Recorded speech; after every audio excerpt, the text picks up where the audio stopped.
Olá, bem-vindo a mais um programa Conversando com Jefferson. Hoje recebo aqui Danilo Sena, ele que fez uma trajetória, está fazendo uma trajetória muito bonita nos Estados Unidos. Ele é timaubense e conseguiu ser deputado lá em Massachusetts.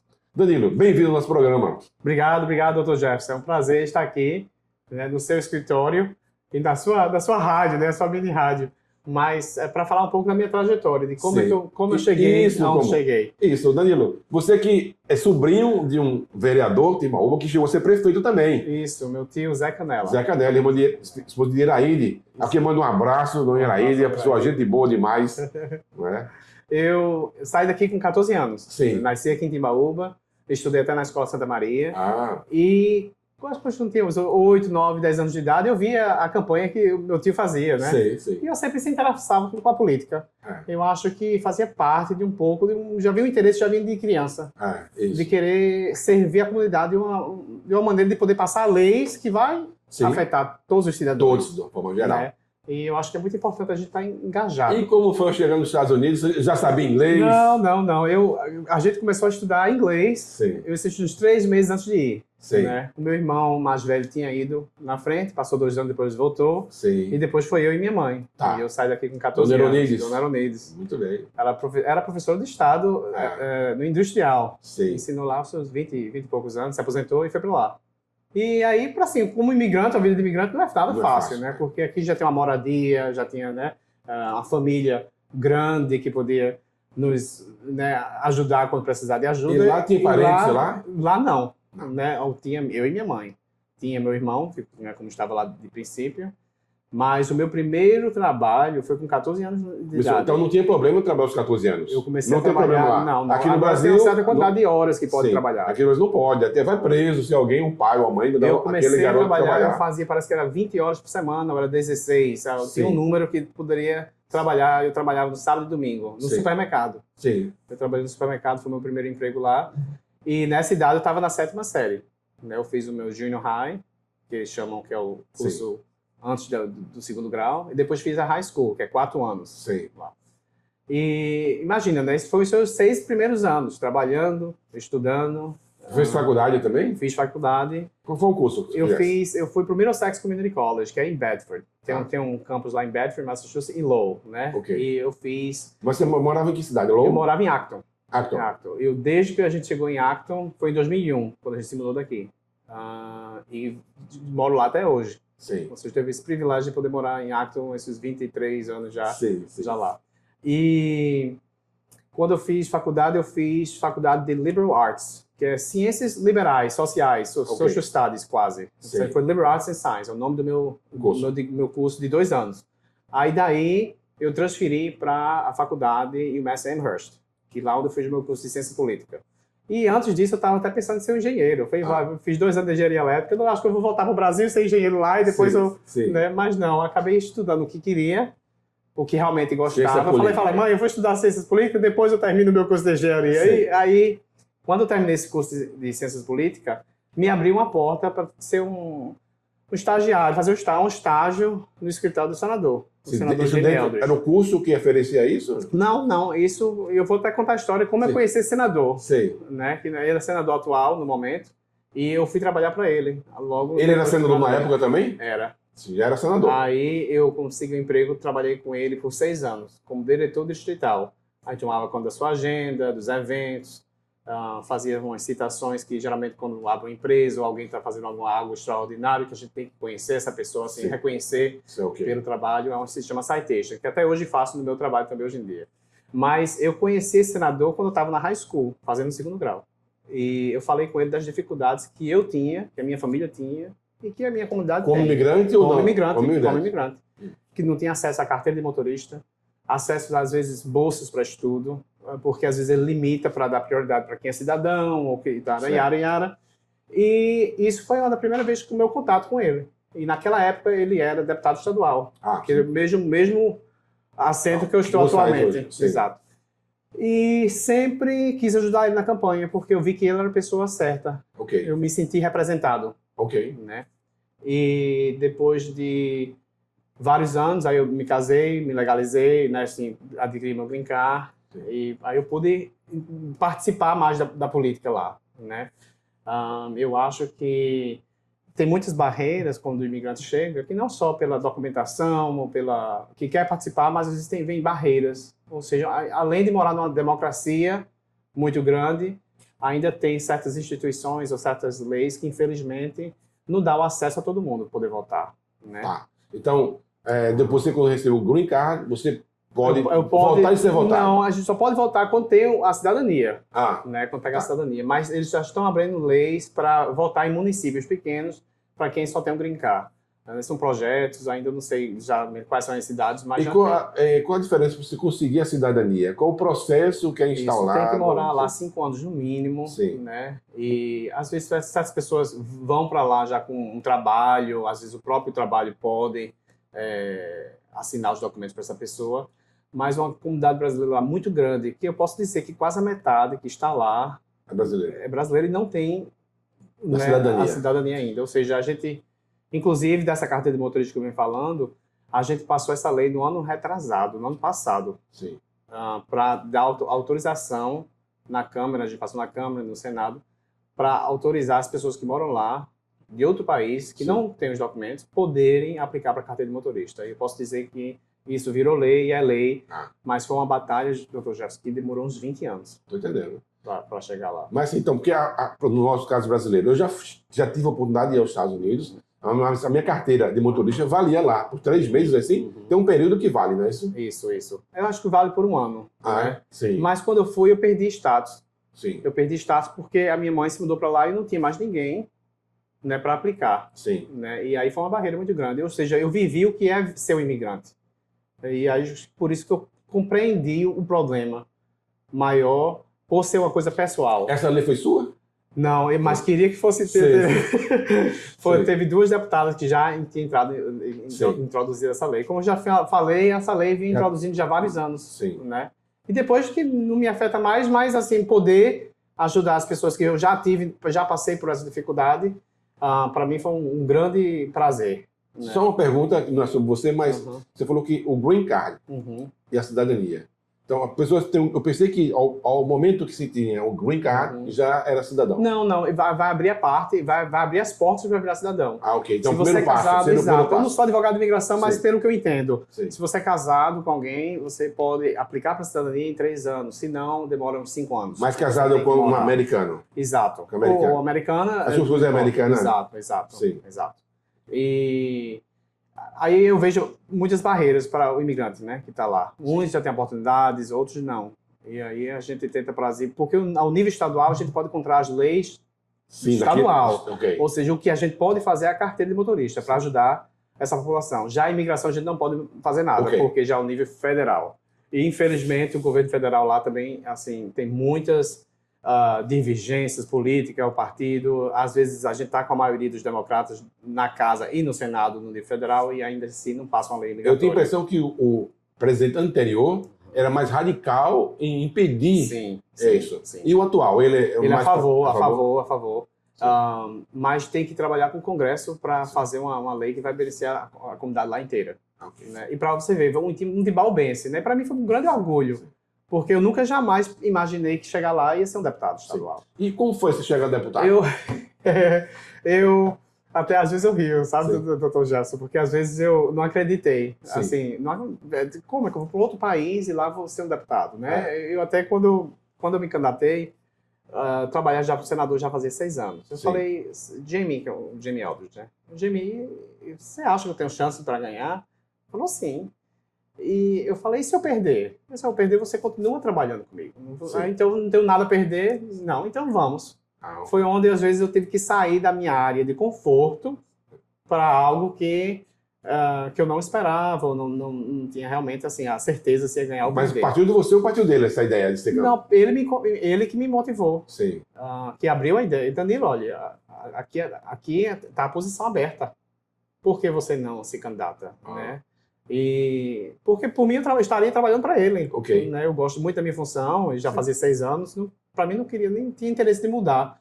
Mas aí veio algo melhor e algo muito similar do que eu já estava fazendo. E como foi a campanha, assim, para Danilo sair o candidato? A gente introduziu em janeiro o Partido Democrata, que é a favor de imigrantes. Em janeiro de 2020, foi no ano da pandemia, não foi? Sim, Foi em janeiro de 2020, quando a gente anunciou que eu ia, da minha candidatura. Sim. Então, a gente fui no Facebook, fiz a minha plataforma e tudo, depois tinha um website e abri a minha conta de campanha, para as pessoas poderem doar, né, para a campanha.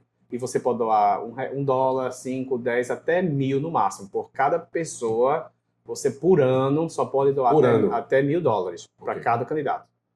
E as despesas ficam tudo público lá, todo mundo tem acesso. Certo. Transparência. E aí, quando eu comecei a fazer campanha, fui batendo em porta. Não tem comício também, não? Não, é um pouco diferente. Até o pessoal fala, Danilo, a política aqui a gente não vê, às vezes você realmente tem que ir atrás. Tá. É uma cultura diferente, né, para um brasileiro, que às vezes você escuta o carro passando, Isso. Né, aí já sabe, o som do som já sabe, né? Você bota a música. Exato, e não tem comício. Assim, tem eventos que ficam, às vezes, muito parecidos com um comício, mas não é um evento para 1.000 pessoas, por exemplo. Mas é indoor isso? É dentro ou fechado? Pode ser os dois, acontece os dois. Às vezes vai na casa de alguém fazer um fundraiser, né, que é um fundraiser, é arrecadar fundos, né, para apoiar uma causa, um candidato. Aí você vai na casa aqui, olha, sou candidato. Exato. E a gente tem um programa que chama Vote Builder. Esse programa vai me dar o endereço da pessoa, quem mora lá, se a pessoa é registrada democrata ou republicano, porque eu não iria bater na porta de um republicano, para não perder tempo. Sim. Sabia que eu já, né, eu não vou convencer alguém mudar uma ideia política em 2, 3 minutos de conversa. Sim. Né? Ou seja, a gente vai porque também tem os independentes. Tem os independentes são as pessoas que eu também posso entrar em contato, porque eles podem votar ou para o democrata ou para o republicano. Né? E cansei, viu? Porque eu quase desisti, Dr. Jefferson. Em janeiro eu passei 10 horas batendo porta. E eu falei, não, eu não quero mais. Porque foi um trabalho árduo. No frio. Estava 0 grau. 0 grau. Mas à vontade. Aí no outro dia descansei, veio as energias todo mundo, nós vamos continuar. Mas eu tive um dia de quase querer desistir. Mas a vontade não deixou as barreiras, continuei. E eu me candidatei e estava contra uma vereadora não, ela era professora de uma cidade de Shirley, que é pertinho do meu distrito. O meu distrito são 6 cidades. Eu represento Acton, Boxborough, Harvard, Ayer, Shirley, e antigamente era Lunenburg, agora é Groton. Depois eu explico essa mudança. Sim. Low não. E ela era de Shirley. E eu falei... Bom, ela já era deputada lá? Não, ela era professora. E não tinha um deputado de lá? Tinha, o deputado atual já estava lá de 10 anos, a Rep Benson. Ela saiu do poder, né, para um outro trabalho, alguma coisa assim. Aí essa área ficou vaga. Aí fizeram uma eleição especial para poder... foi eleição especial para poder encaminhar alguém para terminar esse mandato. Aí eu tive o meu, tá entendendo? Sim. Aí foi por isso que foi em janeiro, no meio de uma pandemia. Depois que veio a pandemia, teve que mudar até os dias das minhas eleições. E a gente já tinha gastado muito dinheiro. E o custo disso é com o transporte? Sim, eu acredito que para... Essa logística? Eu quero dizer... Porque, na verdade, eu tive 3 eleições. Eu teve as primárias, depois a eleição, que foi ainda mudada no dia, ou seja, tem que fazer outra vez, praticamente no tempo da campanha. E depois, setembro, e depois, aí naquele ano, eu tive que me recandidatar de novo, né, para o mandato do próximo ano. Aí seria eleições, que geralmente as primárias lá é em setembro, e as eleições finais em novembro. Geralmente sempre nas terças-feiras. Algo que eu discordo, porque deveria ser no domingo. Isso. Né, para poder... É melhor. Né, ter mais gente poder votar, né? Bom, é nas terças-feiras.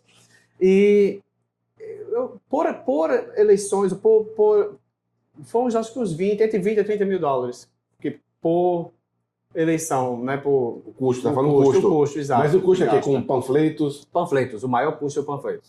Porque você consegue... Vai a casa e já leva um folder e deixa a pessoa aqui, sou eu assim... Agora o panfleto em si não serve, tem que realmente bater em porta. E quando houve a pandemia, a gente teve que mudar a estratégia, a gente começou a fazer ligação. Para poder... Então era mais fácil ligar, né? Até também fiquei mais fácil, ficou até mais fácil mesmo. E como era a recepção na casa dessas pessoas? Depende, tem uns que já falei que ia votar com essa pessoa de Chile, mas tudo bem, não tem problema, a gente escolhe. E não sei se às vezes... Eu sempre fui bem recebido, nunca tive pode ter 1 ou 2 experiências que às vezes de repente a pessoa não tem aquele tempo, né? E às vezes a gente não pode deixar pegar pessoalmente, né?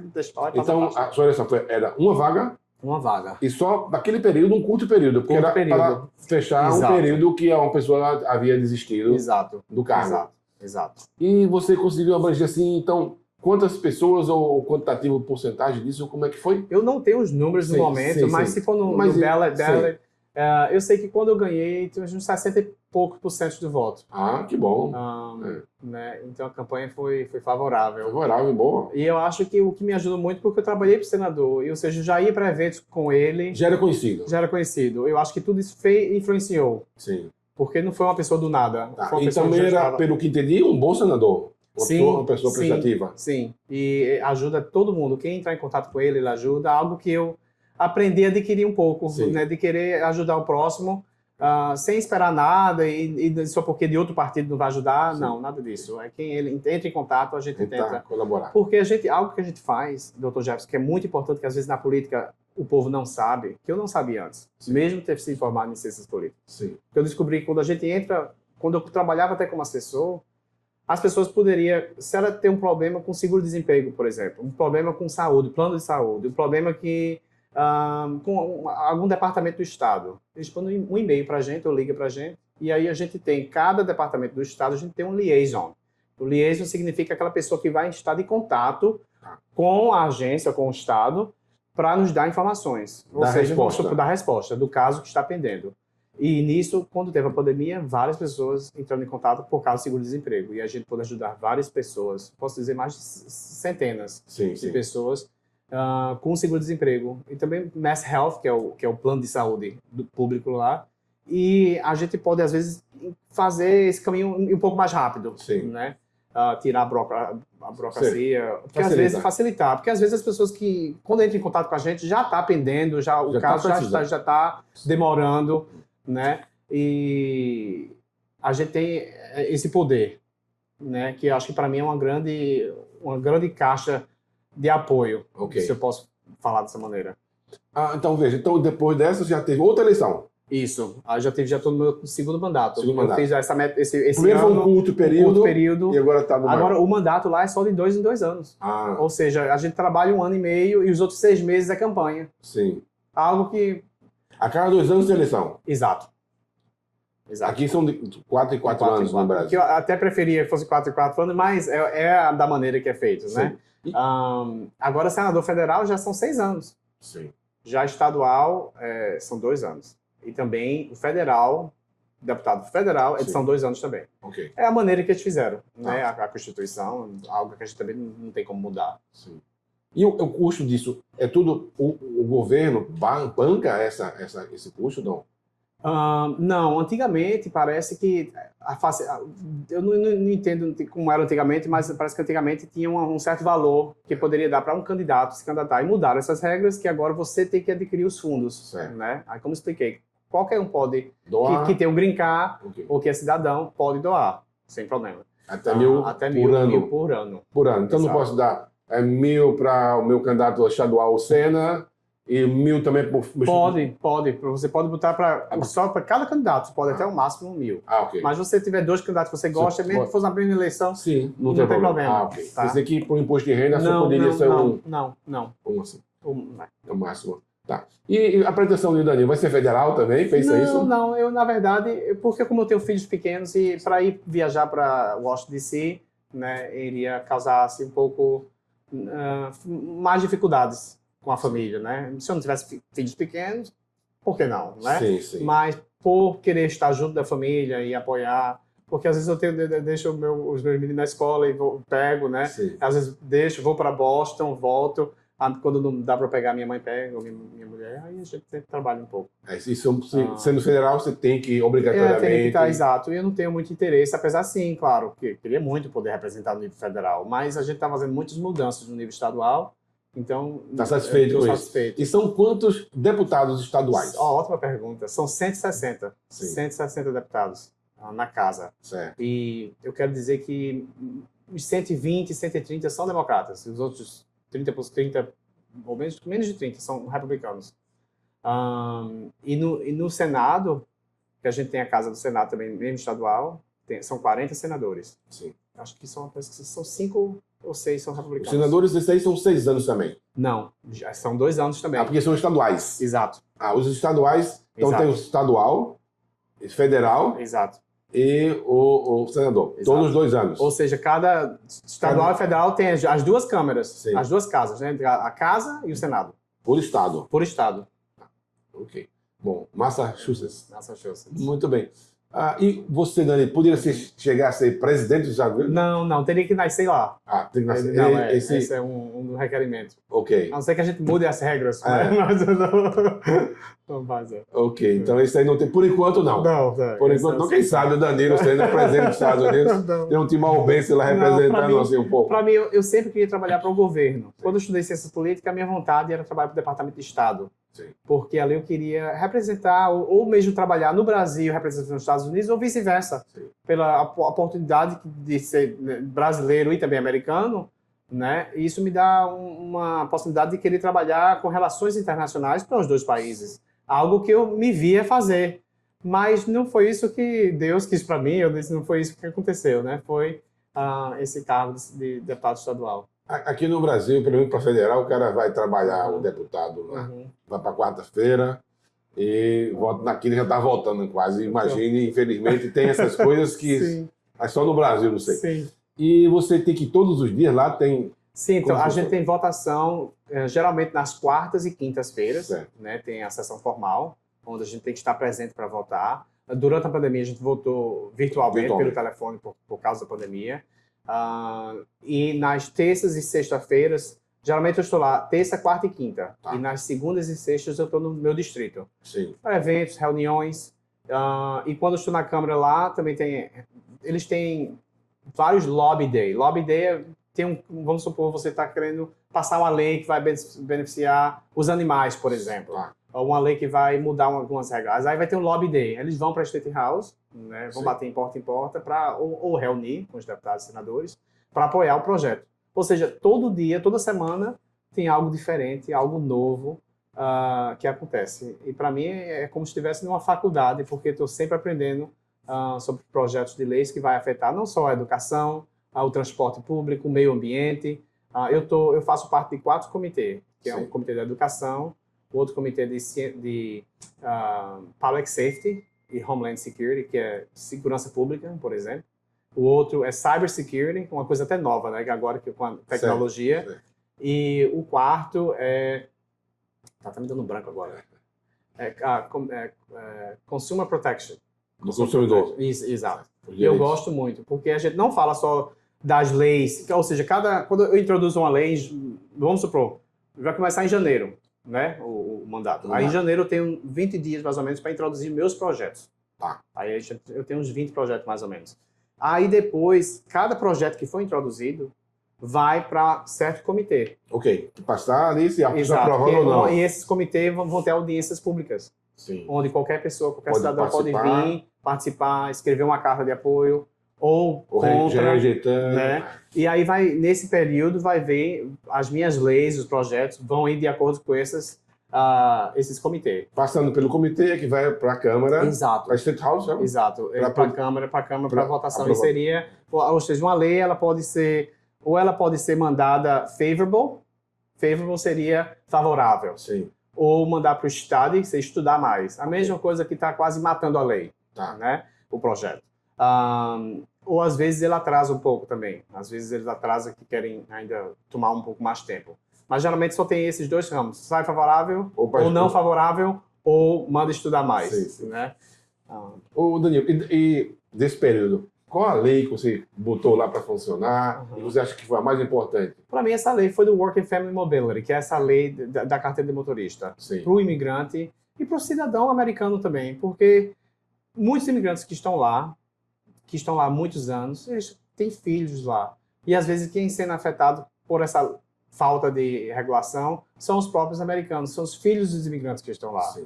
Que às vezes o pai é parado pela polícia, ou multado, ou até sendo preso por não ter a carteira de motorista. Ou seja, uma grande injustiça que o Estado já vinha acontecendo e algo que a gente pode mudar que, para você ter ideia, quando a gente passou essa lei, Dr. Jefferson, a oposição era tão grande ainda que eles colocaram na pauta, pegaram não sei quantos números de assinaturas que precisavam para colocar na pauta, para o povo votar, para o povo realmente decidir se a Câmara aprovou algo que realmente o povo queria. Tipo um plebiscito. Um plebiscito, exatamente. Ou seja, e ainda passou. A gente teve que fazer uma outra campanha e passou, o povo decidiu, passou por 51, 52, não sei, foi pouco apertado. O voto pode ter sido mais. Eu acho que quando eu olhei era 51, depois ficou 55, algo assim. Os votos às vezes demoram um pouco a vir, mas passou um pouco apertado, mas passou. E aí nos deu mais força ainda para esse projeto, né? Porque quando o governador, na época atual, não quis, vetou a lei, e a gente, como tinha maioria na Câmara, a gente conseguiu pegar os 2/3 de votação que precisava, e veio esse plebiscito. Então, para você ver como a população estava querendo, então não podia fechar os olhos Exato. Então ele engoliu. Exato. Teve que engolir e aceitar essa. Exato. E tem outros, não só essa carta de motorista, mas tem vários projetos que a gente passou para proteger o meio ambiente. A gente investiu milhões de dólares no wind power, no wind energy, clean energy, solar energy, que seria a energia solar, a eólica, algo que a gente fez, que também me dá muito orgulho, porque é algo que vai estar protegendo o nosso, não só o nosso estado, mas o mundo. Opa, nosso mundo. Né? E às vezes eu passo aqui em Timbaúba, eu vejo o rio Cabimirim, às vezes tem esgoto indo, me dá muita dor. Muita sujeira. Pra mim é um crime, assim. Aqui esse rio que passa na cidade praticamente é um esgoto hoje. Aí algo que era... poderia ser, nessa parte para proteger, né? Porque a água, eu tenho outro projeto de água, que assim, tem certas casas que tem esgoto, não tem esgoto, tem um poço artesiano, né, privado. E a pessoa bebe essa água, né? Às vezes não vem água da cidade, porque tem certas cidades lá que é tão pequena que não tem essa estrutura. E aí tem certas famílias que estavam até bebendo essa água contaminada e não sabia. E pessoas ficando doentes por isso. Ou seja, tem uma lei que não foi só eu que introduzi, mas assim, eu trabalhei junto com a Health Foundation, uma fundação lá que tinha esse projeto. Eu só fiz introduzir. E está ganhando muita atenção, muito movimento, porque vai proteger a vida das pessoas. O que essa lei requer é que quando essa casa for colocada na venda, para que a água seja testada. Para que a nova família que mora lá poder saber se essa água realmente obrigatório, é então, essa água tá boa. Exato. E, então, e sua família? O que acha do Danilo, deputado, lá, sua esposa, seus filhos? Como é que é isso em relação à sociedade? Teve alguma alteração, Danilo, antes e depois de deputado? Não, nenhuma alteração. Eu gosto sempre de poder ajudar o povo. E estou numa posição onde eu posso introduzir leis que vai beneficiar a população e também ajudar as pessoas constituintes com essas necessidades do governo, nessas barreiras que às vezes encontram, né? Mas a família apoiou. Não tinha outra escolha. A minha vontade era muito grande. Assim, às vezes eu demorei umas 2 semanas para anunciar. Mas sabia que ia ter um apoio. Sim. E assim, em relação à parte social do Danilo? Eu gosto para ir a eventos. Eu sempre gostei de estar com o público. Eu quase que nunca conseguiria trabalhar no laboratório, porque às vezes eu gosto de me lidar com o público. Até um tempo, depois da high school, eu estava fazendo intérprete para as pessoas que não conseguiam falar inglês, para poder falar com doutores, médicos, enfermeiros, para você ver a barreira que às vezes até a linguagem propõe. E eu aprendi muito também, um pouco, né, de entendimento, de como é ser um médico, né? Pelo menos observar e ver as necessidades da comunidade. Mas isso me dava muito prazer, porque você está em outro país, ainda não sabe a língua, como é que você se assimila? Né? Aí, poder ajudar com essa comunicação, por exemplo, para mim foi muito bom. Danilo, e a população, o acesso ao deputado Danilo, é fácil? Porque às vezes aqui no Brasil, tem alguns, não são todos, tem uma barreira, uma dificuldade. É fácil você conseguir falar com aquele deputado, senador, até presidente, vamos dizer assim, antes da eleição. Mas depois há uma coisa que as pessoas criam uma barreira e não se conseguem mais ter acesso. E como funciona lá? Eu quero dizer ao contrário, assim, porque quem quiser entrar em contato comigo pode mandar um e-mail ou ligar para o meu escritório, a gente agenda uma reunião, ou às vezes até por e-mail mesmo eu ligo para a pessoa de volta, porque para mim a nossa função lá é quase um servidor público. Porque, por exemplo, eu tenho um senador, eu sou deputado, eu tenho um funcionário. Um funcionário. Eu tenho outros também pessoas que fazem estágio no meu escritório, né? Ou seja, a carga também, como eu só represento 6 cidades, tudo bem. Mas eu tinha até brasileiros de outras cidades entrando em contato comigo porque eu fui o primeiro brasileiro eleito. Ou seja, teve uma demanda um pouquinho maior, né? Então, mesmo aspecto. De outras cidades, você também ajuda? Ajudo, sim. A gente entra em contato, a gente refere para outro deputado, outro senador, mas as pessoas que votaram em mim, que eu represento, são as pessoas que moram no meu distrito. Né? Ou seja, eu tento, quando é alguém do meu distrito, eu me priorizo, disponho a ter uma reunião. Ô, Danilo, já que você passou tudo isso, vamos dizer assim, a dificuldade como imigrante, hoje você está bem com o green card, com a cidadania, mas tem como, por exemplo, ajudar a um timor-bense, um brasileiro lá, quando chegar nos Estados Unidos, ter um apoio? Tem como dar um apoio para essas pessoas? Ótima pergunta. Todo dia eu recebo e-mail de pedido de ajuda para eu escrever uma carta de apoio para a imigração, para os brasileiros que estão lá, que estão no processo. E a maioria das vezes eu digo que sim, né? Ou seja, entre em contato comigo, eu tento ajudar. E eu queria ver um vínculo maior entre Pernambuco e Massachusetts. Não porque eu sou de Timbaúba, né? Mas só também como eu me sinto também né, onde eu moro lá e represento Massachusetts. Eu queria ver um vínculo maior entre os dois estados, né, o Brasil e os Estados Unidos. Aqui já temos um grande vínculo, mas a gente poderia ampliar isso para que as pessoas que queiram ir de férias não pensar só na Europa e pensar em ir no Brasil para as férias. Sim. E eu gosto muito de poder aumentar essa parceria com o Brasil e os Estados Unidos. Uma boa ideia, é bom. Vai ser bom, isso é muito bom. Com certeza. E tem vários advogados lá de imigração que são brasileiros, que podem instruir também as pessoas que estão aqui, que querem se mudar para lá, para o procedimento, né? Para chegar tudo correto, sem problema, sem atropelos. Para não sofrer, né? Sem necessidade. Bom, muito bom, Danilo. Quero agradecer, então, a sua vinda ao nosso programa. É muito prazer, realmente, conhecê-lo. E quem sabe fazer uma visita lá dos Estados Unidos, né? Com certeza, as portas estão abertas. Fazer um estágio lá, conhecer as políticas. Conhecer lá a Casa do Governo, que fica na State House, na frente do Boston Common. Então está lá a governadora, a nossa governadora nova, Maura Healey. Né? Tem o Speaker da House, que é o Speaker Mariano. Né? E também tem o senador Eldrick, que eu gostaria de introduzir. Bom, muito bom.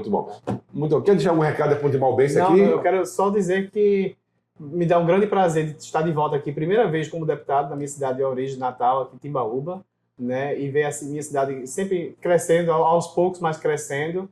E eu quero ver os timbaúbenses com essa garra de poder ir atrás dos seus sonhos e nunca desistir da sua vontade de querer ser algo que você, né, que aparente ser umas dificuldades, mas que não desista dos seus sonhos. Isso, que acreditam, né? Que acreditam. Acreditar, isso é muito importante, Danilo. Então, agradeço mais uma vez. Obrigado. Aqui, bom. E você, acredite nos seus sonhos, tudo é possível.